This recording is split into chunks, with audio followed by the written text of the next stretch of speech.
Hi అండి అందరికీ. 8th class సివిక్స్కి సంబంధించి సెకండ్ లెసను. ఇందులో కొంచెం తక్కువ బిట్లే ఉండడం జరిగింది, కానీ కొంచెం ఇంపార్టెంట్ అయిన చాప్టర్ కాబట్టి ఒకసారి చూద్దాం.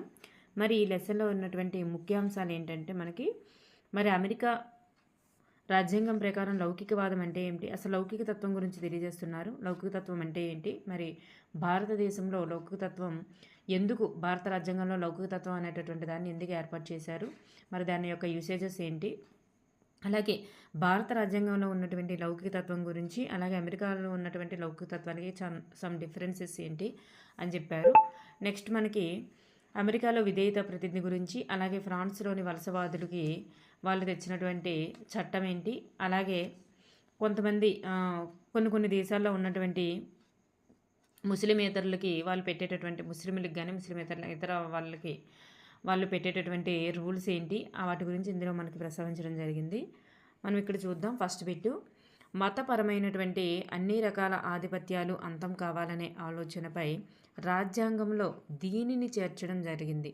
మరి దేనికి సంబంధించినవంటే మతపరమైన అన్ని రకాల ఆధిపత్యాలు కూడా అంతం కావాలి. మతం పేరుతో ఆధిపత్యం చెలాయించకూడదు. మరి మతం, ఫలానా మతం అనేటటువంటిది ఆధిపత్య శ్రేణిలో ఉండకూడదు. అంటే ఆధిపత్యం ఇతరులపైన, మెజారిటీ వాళ్ళు మైనారిటీ వాళ్ళపైన ఆధిపత్యం చెలాయించకూడదు అనేటటువంటి అంశంపైన ఆలోచనపై రాజ్యాంగంలో దీనిని చేర్చడం జరిగింది. దేన్ని చేర్చారు అంటే లౌకికవాదాన్ని చేర్చడం జరిగిందనమాట. నెక్స్ట్ వన్, లక్షలాది మంది యూదులను వేధించి, అంటే మీకు ఇక్కడ పేజ్ నెంబర్లతో కూడా ఇవ్వడం జరుగుతుంది, పేజ్ నెంబర్లతో ఉంటుంది కాబట్టి మీరు ఒకసారి చెక్ చేయొచ్చు అనమాట. లక్షలాది మంది యూదులను వేధించి చంపిన వారు ఎవరు? లక్షలాది మంది యూదులని వేధించి చంపిన వారు ఎవరు అంటే చంపించడం కూడా జరిగిందనమాట. మరి ఎవరు అంటే హిట్లర్. నెక్స్ట్ వన్, క్రింది వానిలో యూదు దేశం ఏది? క్రింది వానిలో యూదు దేశం ఏది? యూదు దేశమైన అని చెప్పేసి కూడా అక్కడ మెన్షన్ చేశారు, ఇజ్రాయెల్. యూదు దేశం ఏది అంటే ఇజ్రాయెల్.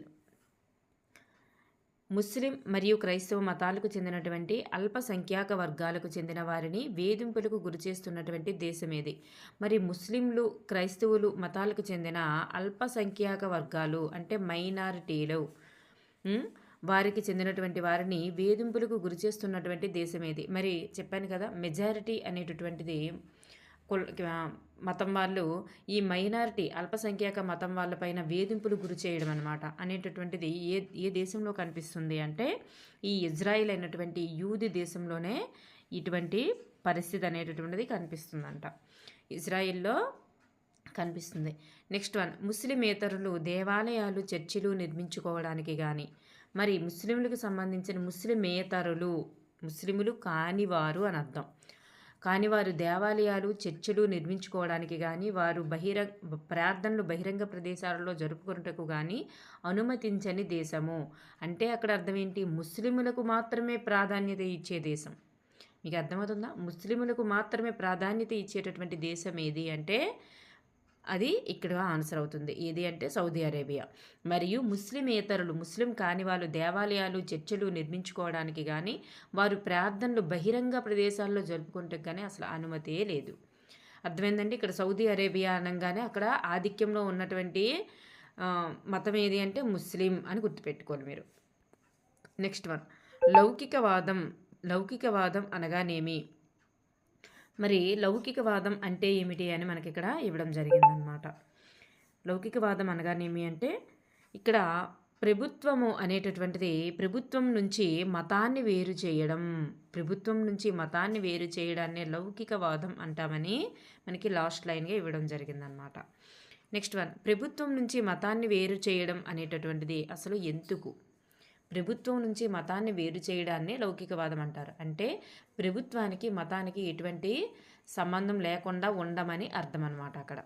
మరి ప్రభుత్వం నుంచి మతాన్ని వేరు చేయడం అనేటటువంటిది ఎందుకు అవసరం అనేటటువంటిది ఇక్కడ చూద్దాం. ఒక దేశం ప్రజాస్వామ్యయుతంగా పనిచేయుటకు, అధిక సంఖ్యాకులకు చెందినటువంటి మతస్థులు అల్పసంఖ్యాకుల మతస్థుల్ని వేధించకుండా అడ్డుకునుటకు, మరి ప్రాథమిక హక్కులు ఉల్లంఘించకుండా ఉండేందుకు, మరి వ్యక్తులు వారి మతాలను త్యజించి అంటే వదిలిపెట్టి వేరొక మతాన్ని స్వీకరించుటకు మరియు మత బోధనలను భిన్నమైన రీతిలో వివరించుటకు కూడా అవకాశం ఉండుటకు, మరి ఒక మతంలోని దురాచారాలు మూఢనమ్మకాలని తొలగించుటకు, ఇన్ని రకాలైనటువంటివి అనమాట. ఇన్ని రకాల ఫ్రీడమ్ ఇచ్చేందుకనమాట. ఇన్ని రకాలుగా ఫ్రీడమ్ ఇచ్చేందుకే మనకి ప్రభుత్వం నుంచి మతాన్ని వేరు చేయమంటున్నారు. ప్రభుత్వం నుండి మతాన్ని వేరు చేసి మా మతం పట్ల ఏం జరుగుతుంది అనేటటువంటిది అలా అంటే చూడాలి, పట్టించుకోవాలి. అవసరం ఉన్న మేరకు మాత్రమే అందులో తలదూర్చాలి తప్ప అన్నింటిలో తలదూర్చకూడదు అనే ఉద్దేశంతో ఇక్కడ మనకి ప్రభుత్వం నుంచి మతాన్ని వేరు చేయడం జరిగిందనమాట. వాళ్ళకి స్వేచ్ఛ ఇవ్వాలి అనేటటువంటి ఉద్దేశంతో. అయితే ఇక్కడ ఏంటి రైట్ ఆన్సర్స్ అంటే ఎందుకు అవసరం అనేది ఏంటి రైట్ ఆన్సర్స్ అంటే ఇక్కడ ఇవన్నీ కూడా రైట్ ఆన్సర్సే. ఆప్షన్ 1 ఈజ్ రైట్ ఆన్సర్ అనమాట. Option 1 is right answer. మరి అంటరానితనం అనేది ఈ క్రింది మతానికి చెందినటువంటి సామాజిక సమస్య. అంటరానితనం అనేది ఈ క్రింది మతానికి చెందిన సామాజిక సమస్య. ఏ మతానికి చెందినదంటే హిందూ మతానికి చెందినటువంటి సామాజిక సమస్య. భారత రాజ్యాంగంలో లౌకికవాద ఏర్పాటు యొక్క ముఖ్య ఉద్దేశ్యం ఏమిటి? లౌకికవాద ఏర్పాటు యొక్క ముఖ్య ఉద్దేశ్యం ఏమిటి? అసలు లౌకికవాదం అనేటటువంటిది ఎందుకు ఏర్పాటు చేశారు? దాని యొక్క ముఖ్య ఉద్దేశం ఏంటంటే ఒక మతవర్గం వేరొక మతవర్గంపై ఆధిపత్యం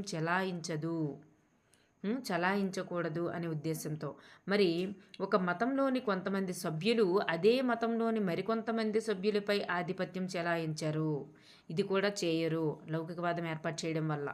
లౌకికవాదం అనేటటువంటి ఒక రకమైన చట్టానికి సంబంధించినటువంటి నియమాలు తీసుకురావడం వల్ల ఇలా జరగనివ్వకుండా ప్రజల్ని కాపాడడం కోసం అనమాట. మరి ప్రభుత్వము ఏ ఒక మతాన్ని వ్యక్తులపై బలవంతంగా రుద్దుతూ కూడా వ్యక్తుల యొక్క మత స్వేచ్ఛను హరించదు.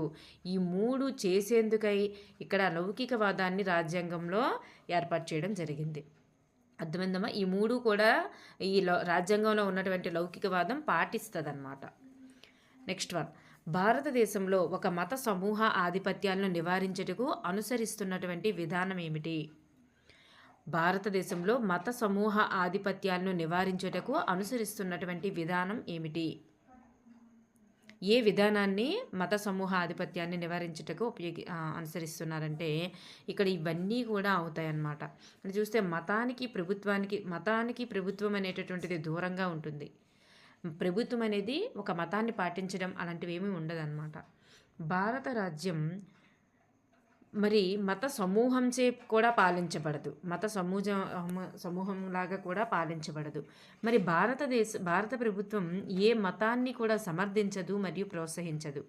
మరి భారతదేశంలో న్యాయస్థానాలు, పోలీస్ స్టేషన్లు, అలాగే ప్రభుత్వ పాఠశాలలు, ప్రభుత్వ కార్యాలయాల వంటి ప్రభుత్వ స్థలాలలో ఏ ఒక్క సమూహాలను కూడా ప్రదర్శించదు. సో ఇక్కడ పైవన్నీ కూడా ఈ మత సమూహ ఆధిపత్యాన్ని నివారించుటకు ఈ భారతదేశం అనేటటువంటిది అనుసరిస్తుంది. ఇవన్నీ కూడా భారతదేశం పాటిస్తుంది అన్నమాట. మరి భారతదేశంలో లౌకిక విధానం గురించి ఇవి జరుగుతున్నాయన్నమాట. నెక్స్ట్ వన్, మరి సిక్కు మతస్థులు తలపాక ధరించడం తప్పనిసరి అని గుర్తించినటువంటి భారత ప్రభుత్వం ఏ చట్టం ప్రకారం వాహనాలు నడుపునప్పుడు సిక్కులకు హెల్మెట్ ధరించుటకు మినహాయింపు ఇచ్చింది? ఏ చట్టం ప్రకారం మినహాయింపు ఇచ్చింది? ఎవరికి? సిక్కు మతస్థులకి తలపాక ధరించడం అనేది సిక్కులకి తప్పనిసరి అని గుర్తించిన భారత ప్రభుత్వం ఏ చట్టం ప్రకారం వాహనాలు నడుపుటకు సిక్కులకు హెల్మెట్ ధరించుటకు మినహాయింపు ఇచ్చిందంటే ఢిల్లీ చట్టం. నెక్స్ట్ వన్, ఒకే మతంలోని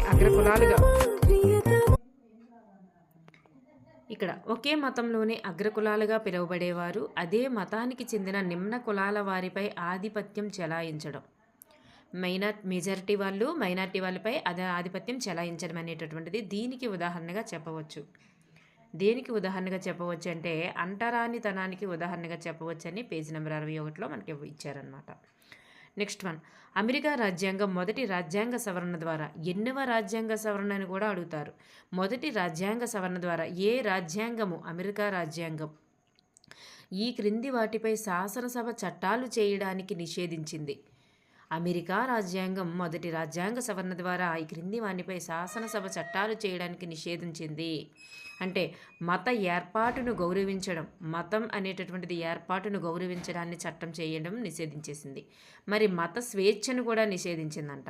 మత స్వేచ్ఛను నిషేధించడం పైన కూడా చట్టాలు చేయకూడదు, చట్టాలని నిషేధించిందనమాట. ఈ మతానికి సంబంధించిన ఈ రెండింటిపైన కూడా చట్టాలు చేయడానికి నిషేధించింది మొదటి రాజ్యాంగ సవరణ ద్వారా. సో పై రెండు కూడా రైట్ ఆన్సర్స్. మరి అమెరికా రాజ్యాంగం ప్రకారం స్థాపన అనగా అర్థం ఏమిటి? అమెరికా రాజ్యాంగం ప్రకారం స్థాపన అనగా అర్థం ఏమిటి? ఏంటంటే శాసనసభ ఏ మతాన్ని కూడా అధికార మతంగా ప్రకటించదు, మరియు ఏ మతాన్ని కూడా సమర్థించదు. వాళ్ళ యొక్క శాసనసభ అనేది ఏ మతాన్ని కూడా అధికార మతంగా ప్రకటించదంట, అలాగే ఏ మతాన్ని కూడా సమర్థించదంట. ఇది అమెరికా రాజ్యాంగం ప్రకారం స్థాపన అనగా అర్థం. So 1 and 2 is right answers. Next, America మత విధానం ప్రకారం లౌకికవాదం అంటే ఏమిటి? మరి వాళ్ళ మత విధానం ప్రకారం లౌకికవాదం అంటే ఏమిటి? ఏం జరుగుతుందంటే అక్కడ రాజ్యము మతం ఒక దాని వ్యవహారాల్లో ఒకటి. రాజ్యం అంటే వేరు. రాజ్యం అంటే ఏంటి అంటే శాసనసభ, కార్యనిర్వాహక శాఖ, అలాగే న్యాయశాఖ, ఈ మూడింటిని కలిపి కదా మనం రాజ్యము అని చెప్పుకున్నాం. అంటే ఆ దేశానికి సంబంధించిన నియమ నిబంధనలు అన్నీ కూడా ఒక దీనికి ఒక పరిపాలన విధానానికి సంబంధించినవంతా కూడా ఇది రాజ్యం అని చెప్పుకుంటాం. మరి ఈ రాజ్యం అనేటటువంటిది మతం, ఈ రాజ్యము మతము అనేటటువంటివి ఒకదాని వ్యవహారాల్లోనికి మరొకటి జోక్యం కలిగించుకోకుండా ఉంటాయన్నమాట. అంటే ఒకదానితో మరొకటి అసలు సంబంధమే ఉండదు అన్నట్లు, ఎవరికి ఇష్టం వచ్చినట్లు వాళ్ళు ఉండొచ్చు అనేటట్లుగా ఉంటుందన్నమాట అక్కడ అమెరికాలో. మరి మన భారతదేశంకి వచ్చేసరికి ఎలా ఉంటుందంటే అవసరమైన సందర్భాల్లో ప్రభుత్వం మత వ్యవహారాల్లో జోక్యం చేసుకుంటుంది. ఇది అమెరికాలో ఎలా ఉంటుందంటే రాజ్యం పని రాజ్యంది, మతం వాళ్ళకి నచ్చినట్లుగా వాళ్ళు ప్రవర్తిస్తుంటారు. ఇక్కడ రాజ్యానికి మతానికి ఒక వ్యవహారాల్లో ఇంకొకరు జోక్యం చేసుకోరన్నమాట. అమెరికాలో అలా ఉంటుంది. మరి భారతదేశ మత విధానం ప్రకారం లౌకికవాదం అంటే ఎట్లా ఉంటుందంటే మరి అవసరమైన సందర్భాలలో అవసరమైంది మితిమీరింది అలాంటి సందర్భాల్లో ప్రభుత్వం జోక్యం చేసుకుంటుంది. అవసరమైన సందర్భాల్లో ప్రభుత్వం మత వ్యవహారాల్లో జోక్యం చేసుకుంటుంది. కాకపోతే మద్దతు ఇవ్వదు, అక్కడ తీర్పు ఇస్తుంది అనమాట. ఎవరు గుడ్ ఎవరు బ్యాడ్, ఎవరిలో నిజాయితీ ఉంది అలా తీర్పు ఇస్తుంది తప్ప అక్కడ సపోర్టింగ్ అనేటటువంటిది వీళ్ళకే సపోర్ట్ ఇవ్వాలి అనేటటువంటి ఆలోచన ఉండదన్నమాట. ఒక పద్ధతి ప్రకారం వెళ్తుంది. నెక్స్ట్, ఏ దేశంలోని ప్రభుత్వ పాఠశాలల్లో విధేయత ప్రతిజ్ఞ చేస్తారంటే ఆ విధేయత ప్రతిజ్ఞలో దేవుని కింద అనేటటువంటి పదాలు ఉన్నాయి. ఏ దేశంలో ప్రభుత్వ పాఠశాలలో విధేయత ప్రతిజ్ఞ చేస్తారు అన్న మీరు ఆన్సర్ పెట్టగాలి. మరి ఈ విధేయత ప్రతిజ్ఞలో దేవుని కింద అనే పదాలు ఉన్నాయన్నా కానీ అది answer. Right answer is America. America ప్రభుత్వ పాఠశాలల్లో ఉన్న విధేయత ప్రతిజ్ఞలోని దేవుని కింద అనే పదం ఎవరి మత భావనలైనా భంగపరుస్తుంటే దాన్ని వదిలివేయనవసరం లేదు అని ఎన్ని సంవత్సరాల క్రిందట నిర్ణయించడం జరిగింది. ఎన్ని సంవత్సరాలు అంటే 60 సంవత్సరాల క్రిందటే మీరు మీకు ఇబ్బంది ఏమైనా అనిపిస్తే అది మీరు చదవనవసరం లేదని చెప్పడం కూడా జరిగిందంట. నెక్స్ట్, క్రింది వాక్యాల్లో ఏది సరి అయినది? మరి ప్రభుత్వం నుంచి మతాన్ని వేరుపరచుటనే లౌకికవాదం అంటారు. మరి అందరికీ మత స్వేచ్ఛ అనేటటువంటి భావనకు అనుగుణంగా భారతదేశం మతాన్ని ప్రభుత్వ అధికారం నుండి వేరు చేసింది. మతాన్ని ప్రభుత్వ అధికారం నుండి ఎందుకు వేరు చేసిందంటే అందరికీ మత స్వేచ్ఛ అనేటటువంటిది ఇవ్వడం కోసం. మరి లౌకిక సూత్రాలపై ఆధారపడినటువంటి ప్రాథమిక హక్కులకు భారత రాజ్యాంగం హామీ ఇస్తుందన్నమాట. ఈ లౌకిక సూత్రాలపైన ఆధారపడినటువంటి ప్రాథమిక హక్కులకు భారత రాజ్యాంగం హామీ ఇస్తుంది. సో ఇక్కడ పైవన్నీ కూడా సరి అయిన ఆన్సర్స్. 1960లో ఫ్రాన్స్లో కార్మికులకు తీవ్రంగా కొరత ఉండడంతో ఈ క్రింది ఏ దేశం నుంచి ఫ్రాన్స్కు వలస వచ్చారు? 1960లో ఎప్పుడు కొరత ఏర్పడింది? కార్మికుల కొరత అంటే 1960లో ఫ్రాన్స్లో. ఎక్కడ అంటే ఫ్రాన్స్లో కార్మికులకి కొరత ఏర్పడిందంట. కొరత ఏర్పడడంతో ఈ ఫ్రాన్స్కి వలస వచ్చారంట. ఎవరు వలస వచ్చారు? ఏ దేశాల నుంచి వలస వచ్చారంటే పైవన్నీ కూడా Algeria, Tunisia, Morocco. Algeria, Tunisia, Morocco ఈ 3 దేశాల నుంచి ఈ ఫ్రాన్స్కి వలస వెళ్ళడం జరిగిందంట.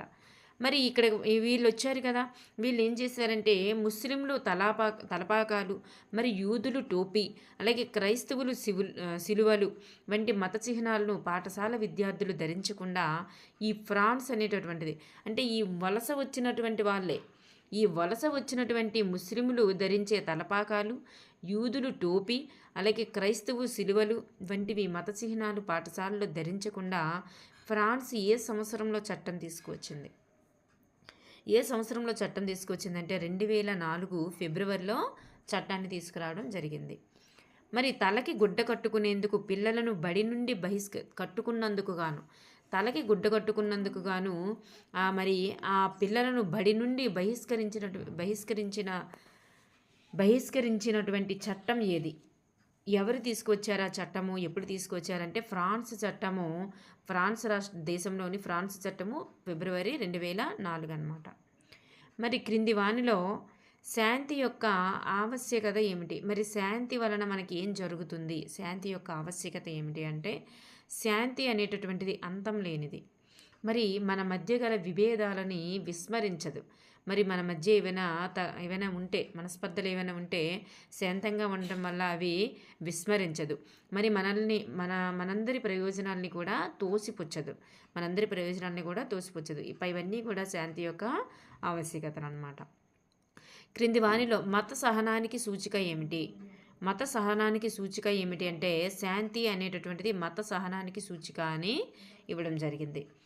నెక్స్ట్ వన్, మూడవ లోక్సభ ఎన్నికలు అనేవి ఏ సంవత్సరంలో జరిగాయి? మనకు ఒక పెద్ద బాక్స్ ఇచ్చారు ఈ పేజ్ నెంబర్ 71లో. మరి పట్టిక అనేటటువంటిది ఇవ్వడం జరిగింది. దాని గురించి మనకి 3వ పాఠంలో మెన్షన్ చేశారు. నెక్స్ట్ పాఠంలో ఈ పట్టిక దేని గురించి తెలియజేస్తుందని 3వ పాఠంలో మెన్షన్ చేశారనమాట. 3వ లోక్సభ ఎన్నికలు అనేవి ఏ సంవత్సరంలో జరిగాయి? 1962లో జరిగాయి. మొదటివి 1952 to 57 మనకు అందరికీ తెలిసిందే. 52లో జరిగాయి అనుకుంటా. మొదటివి అయితే 1951 to 52, 51 to 52లో జరిగాయి. సెకండ్ది వచ్చేసరికి మనకి అంటే ఒక 4 or 5 ఇయర్స్కి తర్వాత మనకు జరుగుతుండేవన్నమాట. అందుకు మనకి ఒక్కొక్కసారి లేట్ కూడా అవుతుండేది. 5 ఇయర్స్, మినిమం 5 ఇయర్స్, ఒక్కసారి లేట్ కూడా అవుతుండేదన్నమాట. మనకి ఇక్కడ ఫస్ట్ వచ్చేసరికి 1951 to 52, ఇది థర్డ్ అనమాట. 62 అనేటటువంటిది థర్డ్ది. సెకండ్ది వచ్చేసరికి 57 ఇట్లా వస్తుంది. నెక్స్ట్ వన్, 3వ లోక్సభ ఎన్నికలు ఎప్పుడు జరిగాయంటే 1962. 3వ లోక్సభ ఎన్నికల ఫలితాలలో అంటే మనకి 71 పేజీలో ఇచ్చింది 3వ లోక్సభ ఎన్నికల ఫలితాలు అనమాట. ఫలితాలలో 338 సీట్లతో ఆధిపత్యంలో ఉన్నటువంటి పార్టీ ఏమిటి? 338 సీట్లని దక్కించుకొని ఆధిపత్యంలో ఉన్నటువంటి పార్టీ ఏది? కాంగ్రెస్ పార్టీ. చూడండి, మనకి ఈ పేజీ నెంబర్ 71కి వచ్చేసరికి మనకి దీని గురించి ప్రస్తావించారు కదా. అయితే ఇక్కడ మనం తెలుసుకోవాల్సింది ఏంటంటే, మరి ఈ ఫలితాలలో ఎన్ని నియోజకవర్గాలకి జరిగాయంటే 490 నియోజకవర్గాలకి జరిగాయి.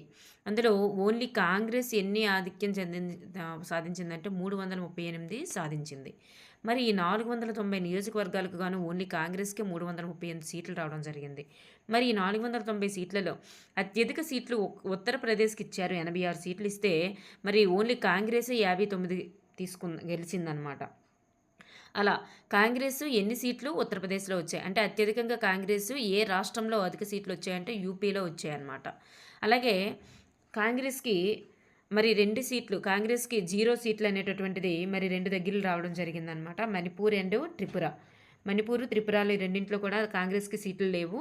మరి అక్కడ మరి పూర్తిగా అసలు ఎటువంటి సీట్లు కూడా రానటువంటిది. అంటే ఏ పార్టీ తరపు నుంచి కూడా ఒక్క సీటు కూడా గెలవలేనటువంటిది ఏదంటే మణిపూర్ రాష్ట్రము. అది ఒకసారి చూడండి.